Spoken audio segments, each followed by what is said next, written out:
It seems so far, and I don't know if it's going to change, that the Iker Chiddush of the Maimer is explaining the relationship between Atzilus and Biyah. And that explains the meaning of Ein Sof, the Mata Adin Tachlis. Ois Yud Beis made the point that the Ein Sof creates endless creations, all the way down to Elam Hazeh. As we said the other day, when you consider, because the question is Elam Hazeh is a physical place. By Elam Hazeh, I mean the universe. But the reality is, you cannot count the atoms in the universe. And the atoms themselves break down probably into, I don't know how many thousands or maybe trillions of parts. It cannot be counted. Whatever symbol you come up with, if you say infinite, you say infinite. That's the point. But whatever symbol you came up with, you would have to repeat that, and you would never be able to get the number. You just be saying it, repeating it endlessly. The Fiyerach Elam Hazeh endlessly.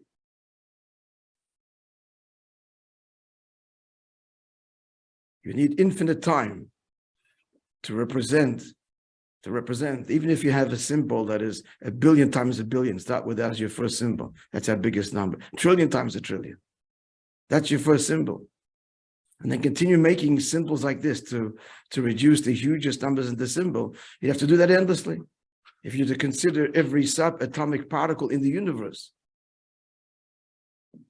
So Pasha to create, and all of that is on the Eibishter's mind. Beprotius. The Proteus, this is mind-boggling. This is your base, not this year's eyes. To consider that creation, which is ongoing, so the Eibishter is creating and invested in and having in mind and bringing into being Mahava and Machaya, which means bring into existence and animate.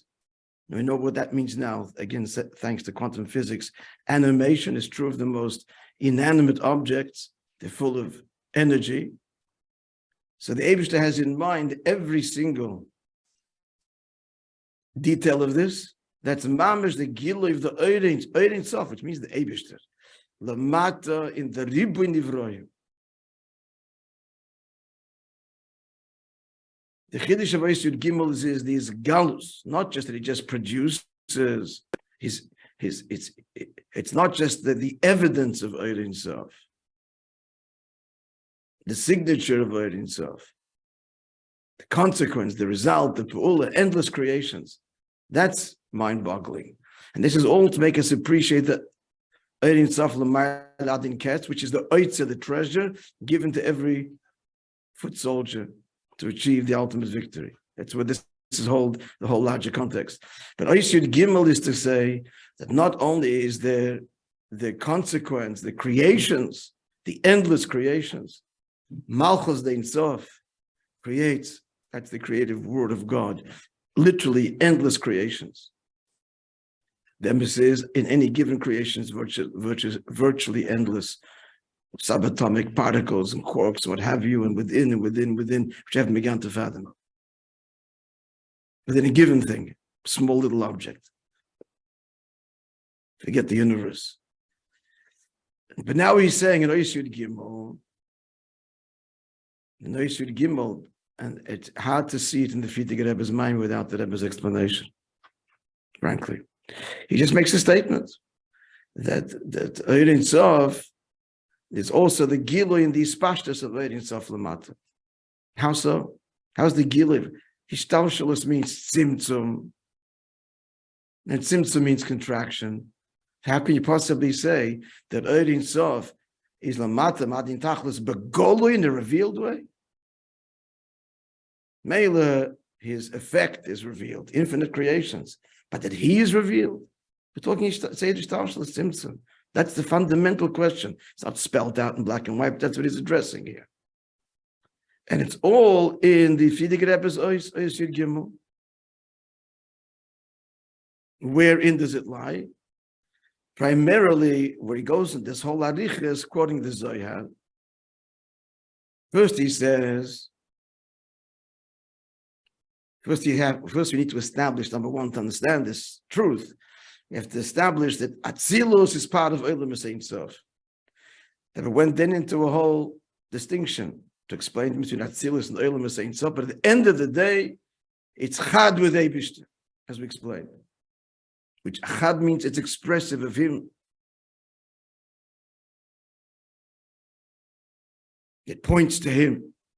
Yichudi Ilah, expressive of him. The Chiddush of the Maimer is, quoting from the Zohar, the geography, says the Zohar. It's in the Zohar, so I was bringing it or explaining it, but it was news to everybody. What's the big news? Till now, B'chlal in general, we understood, before this Maimer, before Tafshin Chav Gimel's explanation, making it very clear, of the Fig Rebbe's Maimer, it was understood that all the Olamas are a levush for each other. It's a series of levushim, of garments extraneous. That's the tzimtzum. Not like gufel and ishmasa, soul and body. That's atzilus. The body is alive. The body is not a garment to the soul. But a garment is something extraneous.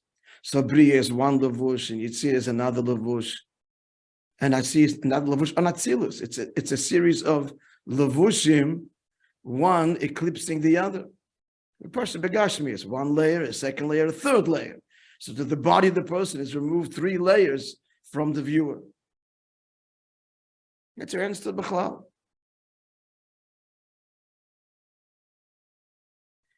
What he's saying here is, just in general, then in detail, it's not so. It's not so. They're levushim, but it's one levush. Atzilus is expressed in levush form, in Yitzirah, and equally, as it were, fundamentally in Bria, and then in Yitzirah and then Asiyah. I heard one of the Mashpiyim give a mashal. He's giving a mashal, a physical levushim. I'll repeat again the mashal I gave yesterday. So the mashal that was told me that he says, unlike one garment on top of the other, think of it as the head as his garment, the body as its garment, and the torso as its garment. So it's not one on top of the other, it's different levushim for each part of the body. It's a nice mashal, but fine, we'll leave it as it is. I think the mashal we gave yesterday is mamchish the inyan. The mashal again of the Rebbe and Chassid, or the children and the father, where the youngest child relates to the father's actions, and a more sophisticated child to the father's emotion, and a more sophisticated or older child to the father's mind. The common denominator is it's the father, no less than any of them. Tati. The difference is takitzimtzum. Younger means in the emotional more tzimtzum, less sophisticated. But in terms of the connection, oto davar. Or the Rebbe and the Chassid. The Chassid relates to a tnu of the Rebbe. The Chassid appreciates the Rebbe's love of every yid, or the atmosphere of 770, and then the seichel, that's Ilam Abriya, the learning, my modim and sichas, and Atzilus. Rebbe himself, Neshama Klolis, on that deep fundamental level of his kashrus. But whatever level of his kashrus that is, it's his kashrus to who? The chassid who relates to, that gives him his whole chai, so that he walks in the 770 and makes like this, and that's what he lives with till the next time he comes and for the rest of his life, as we learned in the Hayom Yom, that tnuah from the tzaddik has to be pearl, a movement that a person merits to see, that forever. That's no less real, true connection, essentially, than the emotional, intellectual, and then deeply spiritual connection. That's the chiddush of the Maimon. Being is revealed where Atzilus. Sorry, restate. Being of Atzilus is revealed where in Bria. The 6th Yiddish of Atzilus is revealed where Yitzirah, the Oifen, the wheel, Malchus, practical, is revealed where of Atzilus in Asiyah. So since we just said that what the whole arichas, putting it all together, simplifying it now, that Atzilus is at the end of the day part of the Olam is Ein Sof. It's bligvul. It reveals the Ein Sof. It reveals Eibishter. And since Atzilus is invested in the three Olamas, tak in the way of Lavush, but nonetheless, Mekanan of a Kursaya, being the rests and is manifest in her throne, which is Olam Abriya, and likewise the Midas in Yitzida and Malchus in Asiya. Hence, Ein Sof, meaning Atzilus, bound up with Olamas Ein Sof, is Lamata Mata Din Tachlis. And what does it mean? Now, to put in simple language for our university students, that we think of Olam Asiya as it says Rubeira, Chatzit, Rubeira. We think of it as some place of us, removed world. The four Olamas is a Yudke Vavke, is the Eibishter's name. There's a Likus. So Olam Asiya is simply saying, that Eibishter's word, the Eibishter's Pe'ula and Yitzira Shreit, the Eibishter's Chesed and Midas, and Bria expresses the Eibishter's divine intelligence, Bina, and Chachma, which we're going to see Dargis in Chachma, is the Eibishter himself. It says in Tanya that Chachma is the Kelim Mamash Ein Sof. Without going to the whole beer now, what the Chachma is and why that's the transparent Kelim for Ein Sof. But this is the good of the answer. I hope we're clear. And that's the meaning of Ein Sof is Lamata Mata Din Tachlis, meaning because Atzilus is invested in a way of Lavush. The lower Olamas are all a Lavush for Atzilus, all of them. In the successive levels of Olam Atzilus. We're kind of clear, friends. Yeah? Okay, good. Now, let's continue in the Maimes. The Rebbe analyzes piece by piece the Gimel of the Frierdiker Rebbe. Now, what does he introduce? Introduces us. Beautiful. So, now the objective observation of Ishtalshalus as it should be understood, we see Elikus, it's Elikus, Ein Sof. Now comes us and the Avodah of Neshamas. So what does he say in the Maimah? Now the Avodah, that's all the stage. What's the Avodah? For those that joined, where are you up to? Sorry, Ois Daled. No, we finished Ois Gimel. We did Ois Gimel, yeah. Ois Daled, yeah? Mamshir ba Maimah, he continues, quote, with respect to the levushim of Biyah, this is simple. Biyah is levush of Atzilus. So with respect to Biyah, the Zohar says, the minayu from Biyah porchen dishmosin libnei nosha, souls fly out, literally, to man. Says the Frierdiker Rebbe, Shem Neshamas, this is the Neshamas. Neshamas, as he goes on to say, most Neshamas, as he says in the Maimer, are from Biyah. Biyah, actually, we are. The Rebbe says in Tanya, we are Malchus the Malchus Dasiya. That was the Alter Rebbe's time. But overall, that's all part of Biyah. Why is he now talking about subject done? He's explained the reach, the giloi, the presentness of Ein Sof / Atzilus in Biyah. Explanation done. Why is he not talking about Neshamas? So the Hemshech Rabbi, the Kivin, Shebekolas HaHemshech Hayelula Medubar Eidus Neshamas Yisrael, because the whole point of the Maimir is to explain the Avodah of Yidden. Bavidosam Bamshochas Alikus Lamata. The Avodah of revealing godliness down here. This is the whole point of the Maimir. In brackets. At the outset of creation, the Shechina was present in Elam Hazeh. Where betachtoinim, this is Lashon HaMedrash, Dainu ilam hazish, or tachtoinim madrigish, in tachlamata mimenu, mevua betanya. Tachtoinim means here in this lowest world of which there's nothing lower. But B'Lashon HaMaimer, that was the words of Tanya. The words of the Maimer of the Vidike Rebbe, quote, in the most latter and lower levels. So what the difference between latter and lower? It's echos and kamos, quality and quantity.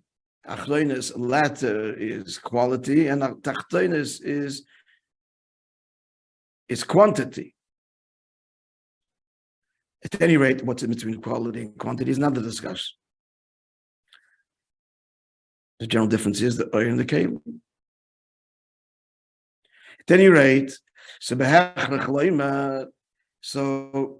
since the whole point of the Maimer is to explain that the whole avodah of Eden, which was mapped out, began at the whole beginning of creation. It was lamata, and then it was removed, and then we have to bamshich it back. Therefore, that whatever exists, all virtues of the kus that exist in Milas exist by Eden. Not exist by Eden, we have to contribute to it.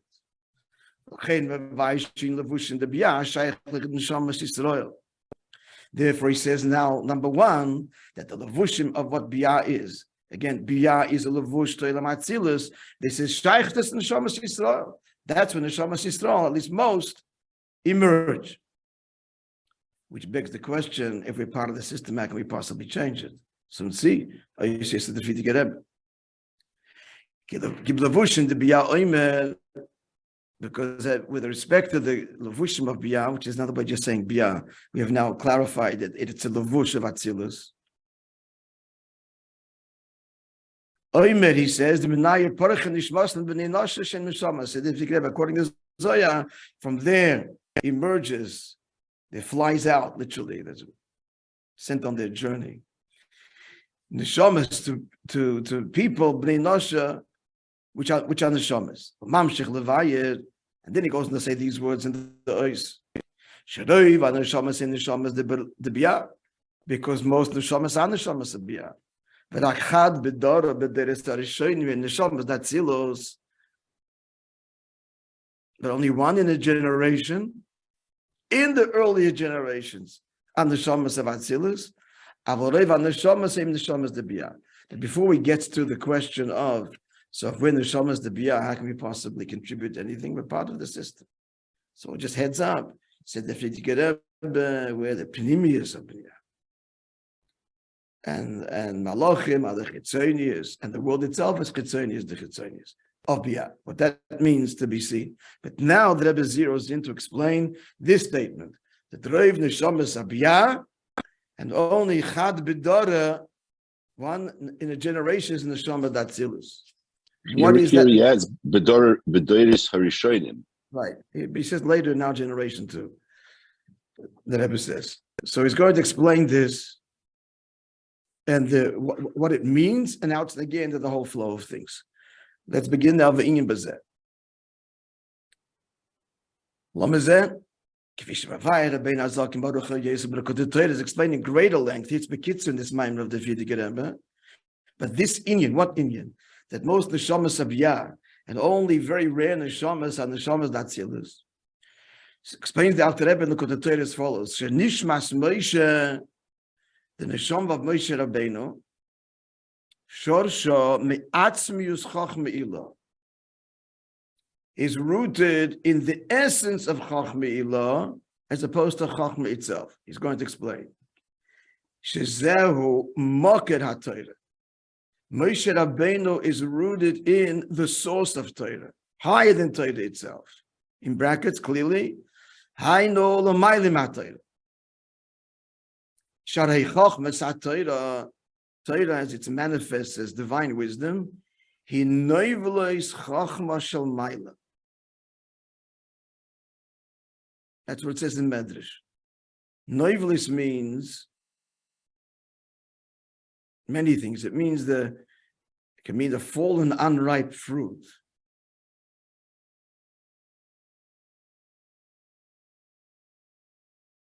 That's just the unripe. Noivlis means the unripe that falls off. So the Medrash says the Torah we have is only noivlis chachmu shamayim. It's only the most extraneous, external level of the supernal chachma. K'maymer Hazal, quote in Medrash, it's a whole series of noivlis. I don't remember exactly, but a whole series of things which are only a reflection of their source, a mere reflection. So noivlis chachma shalamayla. What's the noivel again? It means unripe, not developed. Chachma of shalamayla Torah. But Moishe is rooted wherein atzmi is chachma ilah, which is where the source of Torah. That is chachma. That's in the words of the Medrash, that is the atzmi is chachma ilah. That's the chachma shalamayla. Clear? And Torah devolves from there, and then he concludes shalachet mushim zeh nitna Torah al yadei dafka. That's why Moishe is the giver of Torah. In order to be the giver of Torah, to give something, you got to be above it. You have to own it. So Moishe is above Torah, and therefore he gives Torah. Shalachenema b'Moishe, and therefore by Moishe it says, Shoya kvad peh kvad loshen. The parsha is now. By the way, I really like that quote. In order to be able to give, you have to own it. Yep. It's not yours to give, first of all, and you won't give it properly if it's not truly yours. If you only haven't taken ownership and you only just have a marginal connection to it, so what are you transmitting? It's not an effective transmission. They're not going to get it. If it's not bepnimius by you, you can't give it over. Yep. So about Moishe, it says that Moshe's kvad peh is heavy, literally heavy, of mouth, ukvad loshen, and heavy of tongue. So what does this mean?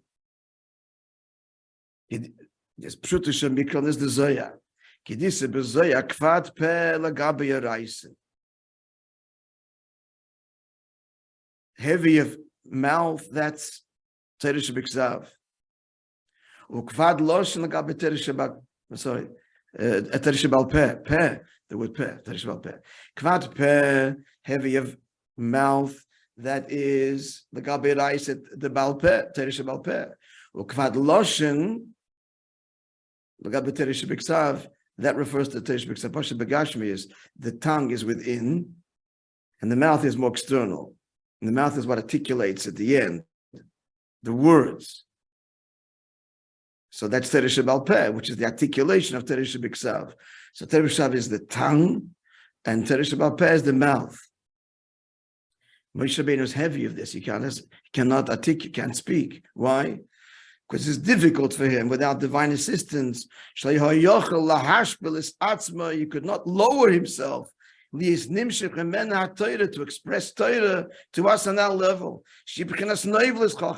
Torah, as we have it articulated with words and the seichel and the stories, as articulated in teresh bal peh, and even in teresh b'ksav, is the external dimension of Torah. That's not his world. He's chachmi, atzmi is chachmi.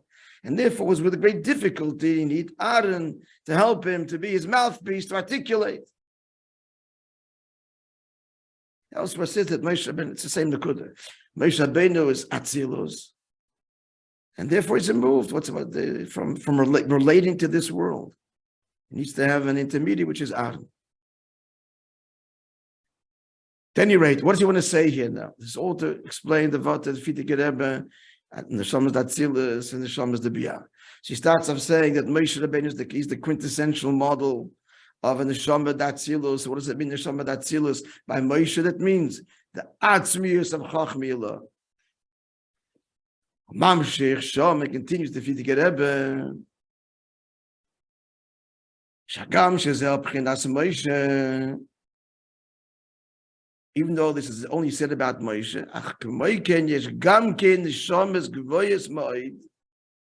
there are throughout the generations very lofty souls that they are like Moishe. It's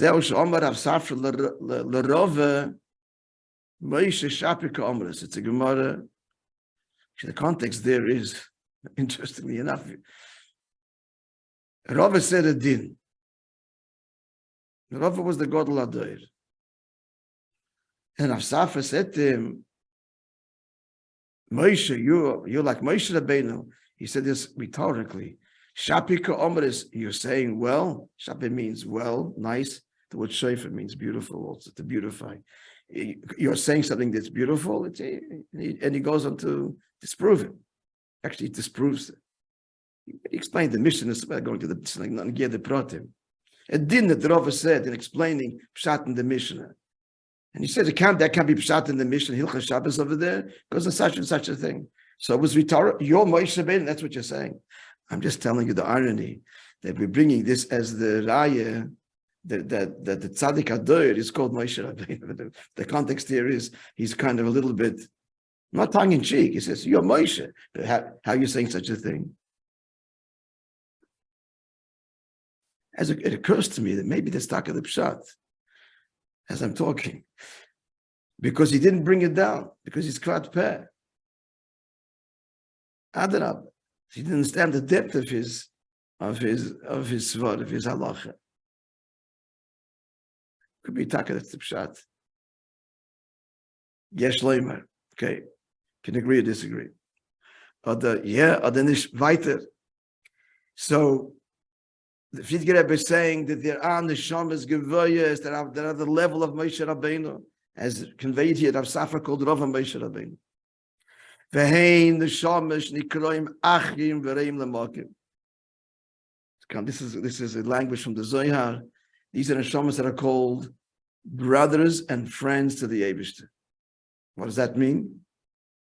Brothers and friends. And why is the Eibishter called Makim? V'hainu shenimshechu miyichud avod atzilus.